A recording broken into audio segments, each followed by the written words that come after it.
mpamvu batafashe bari baraje bashyira ibumoso umakuru muzaniye ngo Yesu ahageze bagahageze Imana kagiye kuhagera kandi impamvu bakwirukanye mu nzu nuko yarataraza impamvu babuze kwishyura inzu nuko yarataraza ariko uyu munsi hagera n'izina ryane uraza kuvuga nta kibazo wahageze ugasanga abamama n'abatanu n'abakobwa n'abagabo n'abasore ntabwo mbese ko bazinze mu rusengero mwafashe icyo ntacyo twabonye Yesu aravuga ati ntabwo okay haleluya kandi haleluya kandi haleluya kandi ufatire mu kiganza umwe buri munsi uracyura icyawe buri munsi uracyura icyawe ubona ko batari gufashwa umuntu mwihore si ngombwa agafashwa haleluya kandi wahageze hagati nta kintu mwafashe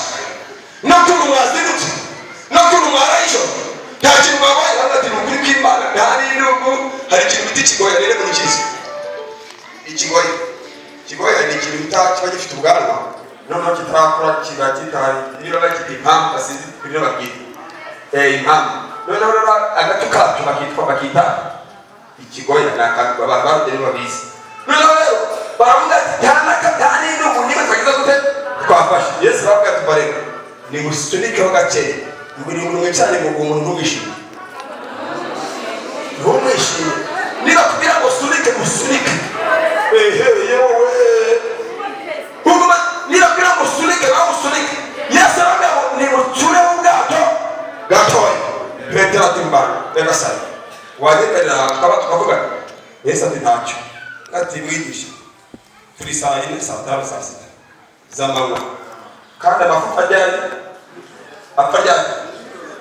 mumbariza umuntu mwicaye birakora cyangwa kubikora mumbariza ngo birakora cyangwa kubikora birakora cyangwa kubikora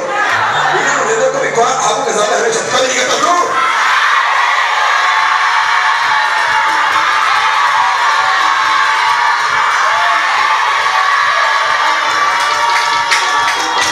haleluya Petero twagendera tukavuga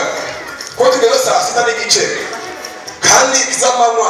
kandi ukaba ubizi ko amafupa ava nijoro none bikaba ari saa sita z'amanywa wanemerera umubyeyi wirirwa wigushyira Yesu aramubwira ati bikore kuko mbivuze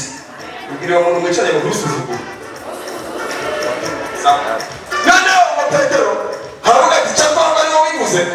reka bikore ngo barasunika hadashira Imana ko kandi muri iterano abantu bazi gusunika harimo ababyeyi bazi guhimbaza harimo abagabo bazi kubyina harimo abasore